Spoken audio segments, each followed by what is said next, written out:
Logan, what's up, dude? Hey, hey. Jumping on. You look very nice. Yeah, I've got lots of compliments on it today. So What does that say about other days? that's right. That's the real question. That's right.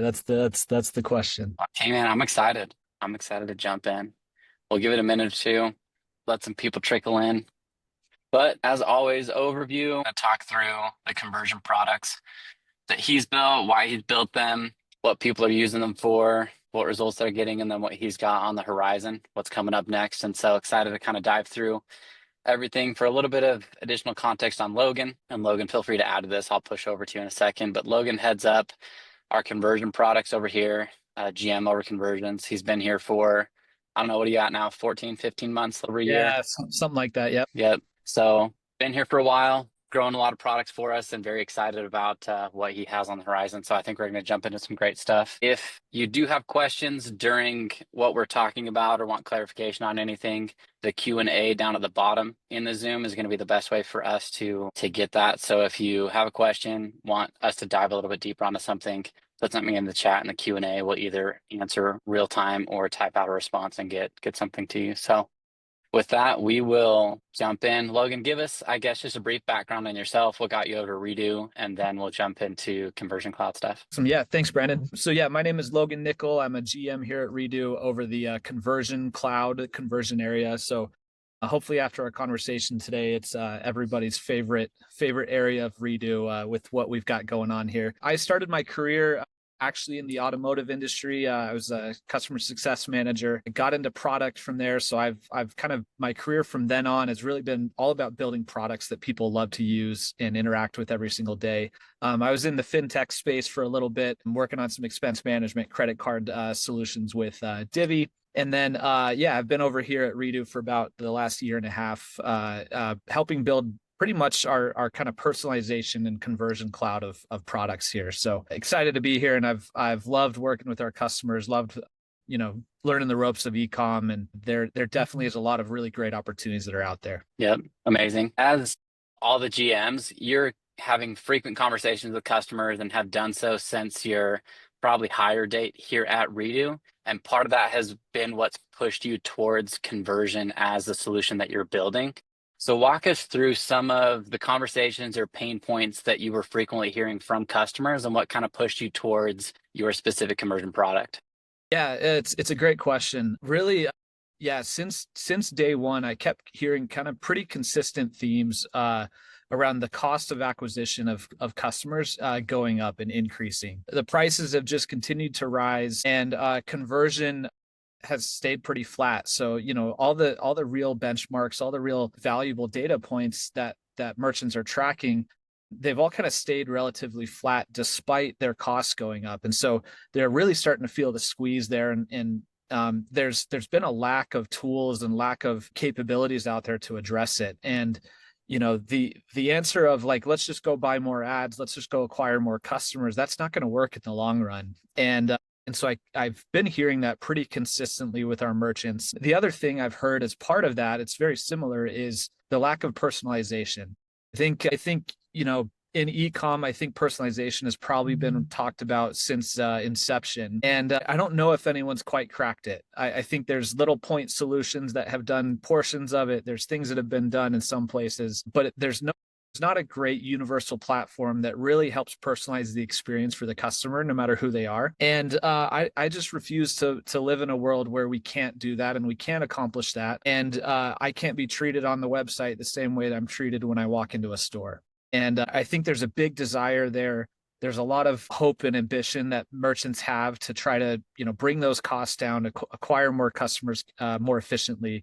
And that's what we're kind of set out to build here and what we're excited about. I love that. There are so many pieces to that puzzle of putting stuff together to make personalization a reality and scalable, right? So where everybody has access to it, you can have it happen across the entire customer journey. So I guess walk us through some of the stuff that you've built to help fill that gap. How are people personalizing better on the website? How are we driving better conversions? Walk us through a little bit on how Cool. you're on what you've built to solve that. Cool. Yeah.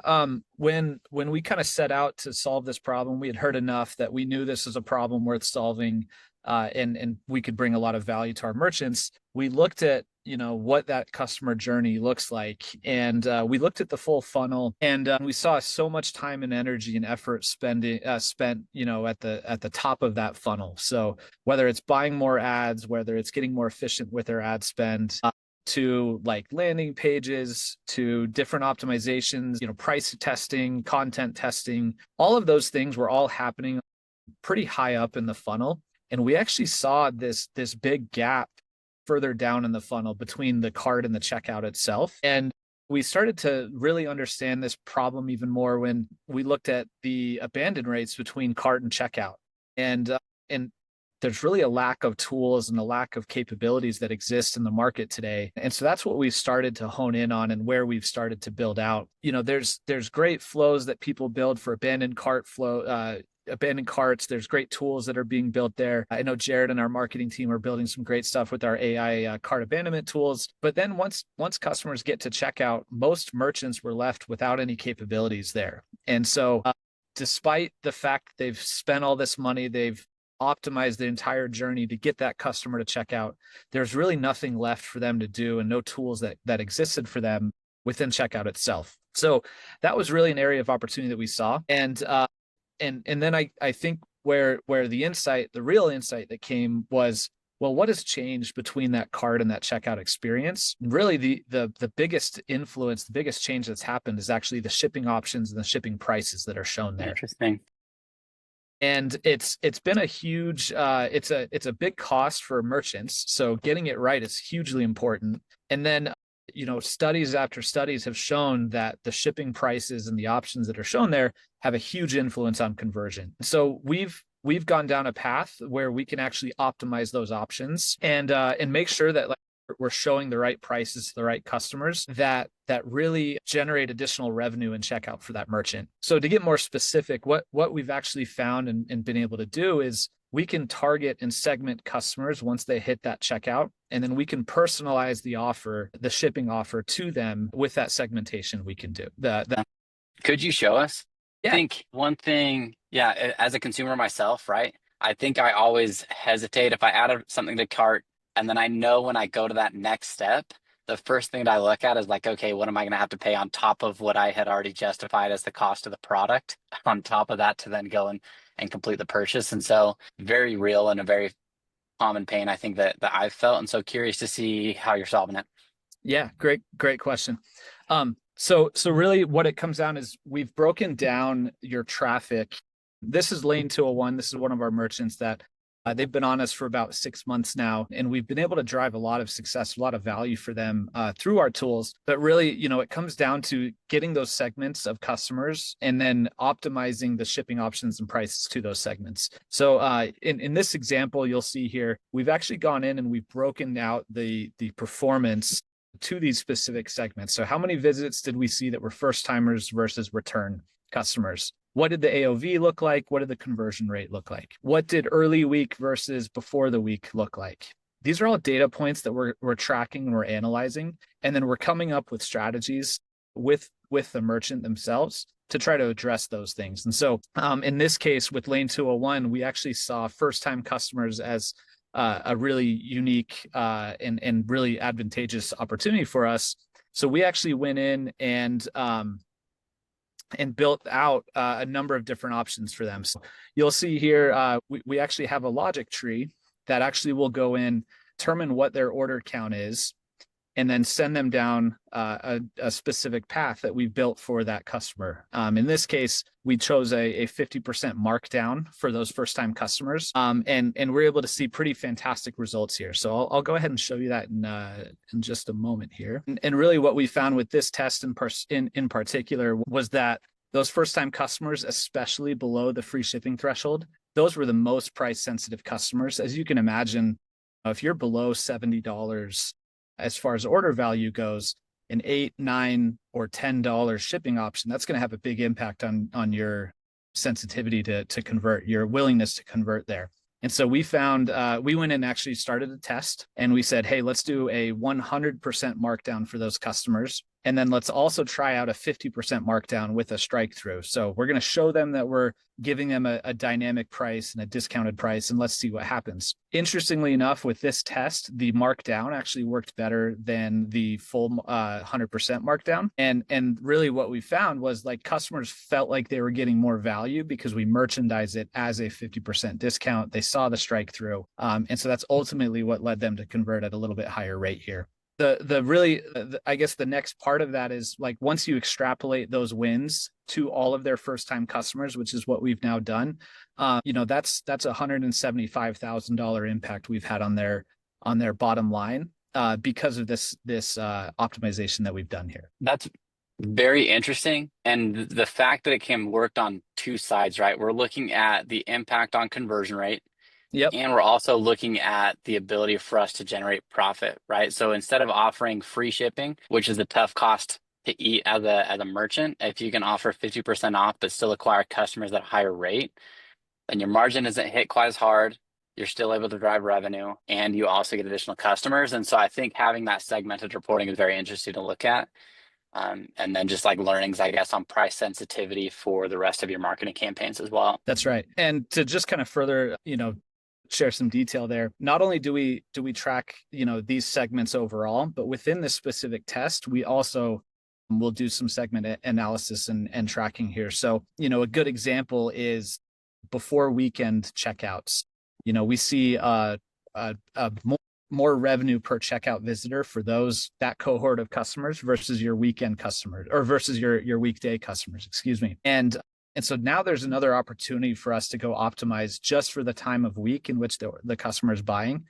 And this is drastically different than what most merchants are doing today, which is a one size fits all shipping options and prices. We've now given visibility into the nuance that exists within their customer base, and then we give them the tools to go address it. And so, in this example, we're doing it via a first time discount that we've had, but we have, dozens and dozens of other strategies that we can employ to optimize for those segments. Do you have like a recommended first 5 tests or first 10 tests or something that you have already queued up on, hey, if you're not doing anything in checkout, let's start here and then let's try this? Yeah, we do. I'm really glad that you asked. So one of the common faults we see with our merchants is actually merchandising the carriers and the labels themselves. So one of the jokes I'll say is like, hey, the only people that care about the carrier and the actual service are people that ship stuff for a living. Now that's not most people in most cases. And so what we recommend is actually optimizing that checkout to center around the speed and the time in which the customer is going to get it. And oftentimes we'll go in and do that as our first test. It's very, very often a clear winner for our merchants. Very often we'll find 10 or 15% lifts in conversion just through that optimization alone. Interesting. And so that's always a great one for us. We're highlighting that with our test library here with the precise delivery dates and estimates. The other kind of really impactful one that we've seen is customers want to be treated really special and really unique. And that's where VIP processing can actually come into play. And so, hey, because they're a VIP, because we want to treat them different, for $2 extra, we can bump that item they're about to purchase to the top of the fulfillment queue. We can get to it faster. We can process it faster. We're still going to fulfill on the same ground label or express label that we chose, but we're just going to process a little bit faster for them. And they love that high touch, really white glove experience with that. And so it's a great way. It's great for the customer. They get the satisfaction of getting the item a little bit faster. And that's great for the merchant because you can make $2 extra on that order without having to increase your costs. Interesting. So those are 2 good ones we've done. You'll see some examples that we have here. Price sensitivity is always a great one. We'll talk to a lot of merchants and they'll kind of say, oh yeah, I kind of guesstimated my pricing and I haven't really checked it for 2 or 3 years. And so we'll come in and we'll say, well, hey, let's just orient ourselves, see where you're at. And maybe with a $2 increase, we can keep conversion the same and add $2 to your bottom line there. So lots of really small but meaningful and impactful tests that we can do, and then lots of really targeted and specific ones we can do within those. So first timers, time of week, cart values, things like that. Those are all great opportunities to optimize. Yep, that's awesome. We're a couple months out from Black Friday, Cyber Monday time. If someone had time to do a single test between now and then, as like a last minute, let's make sure we get as much conversion and as much profit out of checkout as possible, what's the recommendation? Yeah, you got to go with the delivery dates and our what we call our dynamic buckets. So really what that's all about, and I can find some examples here. Let me see if I've got a good example here. We'll get this one built, and I'll show you in a second here. But really, it's all about the timing expectations. So Black Friday, Cyber Monday, everybody's going to care about when they can get the item. So optimizing to have three distinct options that are really targeted and optimized for the speed in which the customer can get it within a clear price associated would absolutely be the one that I'd recommend all of our merchants adopt. Again, most people they're not going to care about the carrier. They're not going to care about the service. They just want to know when they can get it. And so if you give them the options, you give them the right price, and then you give them those delivery dates, you should see a huge impact to your bottom line as well. The other one, I'll give you a 1B here, Brandon, would be around first time customers. So we know that your marketing budgets are really geared towards acquiring these customers during these times. And so getting more specific and targeted to those first timers, you're going to have a lot of new customers to your site. They don't know you, they don't know your product. And so really trying to remove as much friction as you can is going to be huge for you and your brand. And so would also recommend not only like optimizing all checkouts to make sure we're optimizing towards speed, but getting more targeted and specific to your first time customers. Yep, I love that. Precise dates, clear pricing, treat first time customers differently so that you can acquire them. I Yeah. know, like, because I come from media buying, ad spend, optimization type stuff is more my background. And when it came Black Friday, Cyber Monday, you're trying as hard as you can to get new customers to come in and purchase for the first time, while lifecycle campaigns drive like retention and retargeting and get more of your current customers buying. And it's always a fine line to try and walk. And so being able to have something at checkout that can do it for you, optimize an additional offer for a new customer to come through is a huge lever. So that's a great Yeah. call out. Yeah, absolutely. And here's those buckets that I was talking about. So again, very simple, but very straightforward. So economy shipping arrives by, so very, very simple, very clear with the delivery date. And then obviously the pricing would be either a dynamic rate from the carriers, or it could just be a fixed rate that you guys have configured. Very cool. I love it. Okay. Love what you've built. Obviously, it's having a great impact on a lot of brands. You showed us this specific example of 100K in top line revenue impact Yeah. just on a couple tests here. And so give us, I guess, some additional examples, or what are the features that most customers are currently loving the most? And then we'll finish up with what's on the horizon. Yeah, love it. Yeah, so I'd say most customers, they're loving the segmentation, the personalization that they can see here.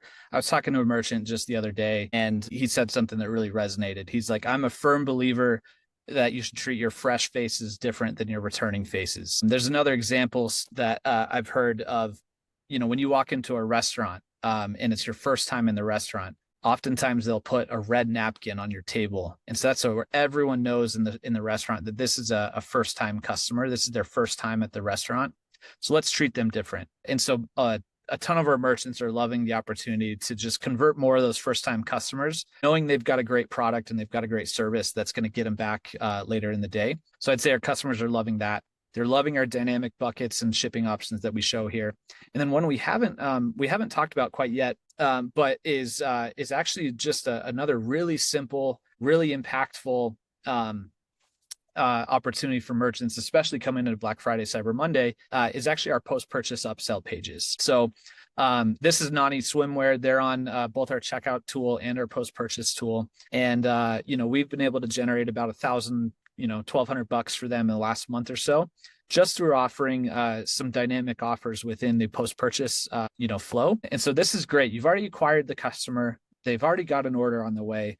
Why not try to get a few more dollars in the cart by giving them some unique offers here? So you'll see we've converted, 3.8% with the offers that we've got here. And it's just a great way to get some additional dollars there. The configuration is very, very simple. It's one small configuration in our back end here. One thing, just I'll tease a little bit. One thing we're very excited about with this is we're building our own recommendation engine that's actually powered by a lot of our returns data to recommend these products. So we've gone and done a bunch of machine learning, a bunch of AI analysis of what combinations of products go well together. We've built out a number of models that that serve up those recommendations, and then we've got an AI that chooses which of those models to go use. And it's leveraging all of the returns data we have, all of the existing order data we have, and then supplemented by what we find in Shopify as well. And so we're very excited to get the recommendation engine out in just a week or so here, to where we'll get more targeted, more specific with those upsells. Amazing. Amazing. We're coming up on time. That's a perfect segue into what you're excited most about. Like, as you look at the future, as you look at what happens if we have this conversation a year from now and you look back and say, like, this is what we built, what fires you up? Yeah, super excited.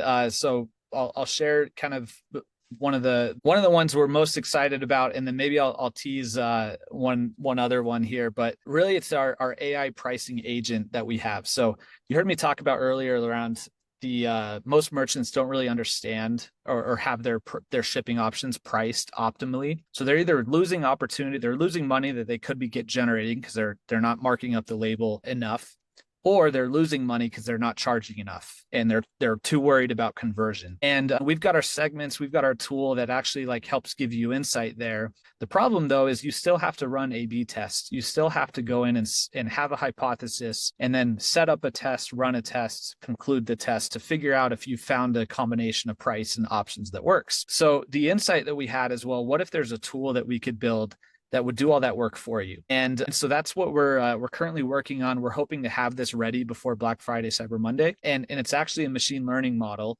that is going and analyzing different combinations of prices and options within that checkout to then find the exact optimal price point that optimizes for profit at the end of the day. So we'll factor in all of your costs that you have. We'll factor in the prices that you're showing to your customers. We'll run a bunch of different micro experiments against that to then determine the right price point. You'll see here, we then kind of show you within our graph, like, here's everything we tested, here's all the different combinations, and here was the optimal price point that we found. And in doing so, we found an extra, $2,000 of impact through that optimization that we've done. So this is really a way to have an always on, always learning, always optimizing engine that's finding the right price point, finding the right combination of shipping options. And so as a merchant, you can sleep well at night knowing that, we're doing the work behind the scenes to find these price points for you. Yeah, that's amazing.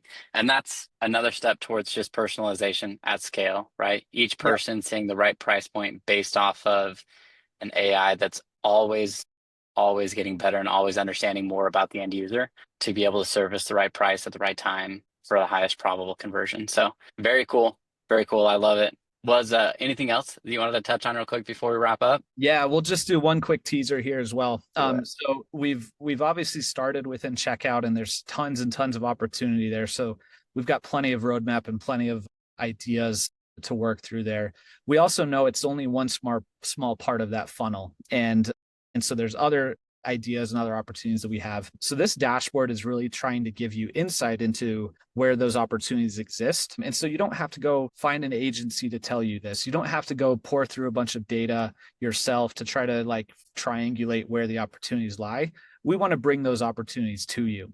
And so how we're thinking about it is we'd have a dashboard where our merchants could go to. They could see a breakdown of their conversion funnel, where the leaks are happening. We're actually also layering in behavioral intent with that. So, of what the customer's done on this site, what behaviors have they exhibited that would indicate they're a high likelihood to convert or a low likelihood to convert. So we're taking all of that tracking, all of that analytics that we have, and then we're actually serving up proactively like the right optimization to do. So maybe it is a first-time customer checkout. Maybe it is a bundle of products that actually goes well together. Or maybe it's actually like a landing page. We call those micro storefronts. And, this is where I could tie this to a creative that I have. I could tie it to a campaign that I'm running and then have a specific storefront I've built for this specific customer. So when you talk about personalization, that's almost the holy grail that I think we're all after. And that's like, I know Brandon, I've seen him before. He's chatted in his support a few times. He's interacted with my emails. I'm going to hit him with a very unique and very targeted message via this very specific landing page that I built for him. Versus Logan, he's a first timer. He doesn't know anything about my products. So I'm actually going to serve him more educational content, maybe a shoppable video that'll convert him at a higher rate. So the goal of this is really to have a full suite, a full tool belt at a merchant's at the ready to then find a new optimization and new opportunity for them. Amazing. That's very exciting. Very exciting stuff, Logan. The roadmap is healthy. That's a lot to build Definitely. here, a lot to go Definitely. and tackle. Always looking for great people. So if you want to join on, come on in. I love it. Okay, very good stuff. I'm very excited about what you've already built, the impact that it's having on brands. What you have in your vision to build in the future is extremely exciting. I think being able to get to that point and seeing the personalization is inevitable. I think someone gets there. I think you getting there first is ideal. Let's When go we all chase like that. after it. Yeah, we'll get it done. Appreciate everybody for jumping on. Logan, really appreciate your time and you walking through everything that you're building. Amazing stuff. And when we connect again in a couple of weeks, I'm excited to see what you've built and what again is more exciting for you as we continue to build out. Bye.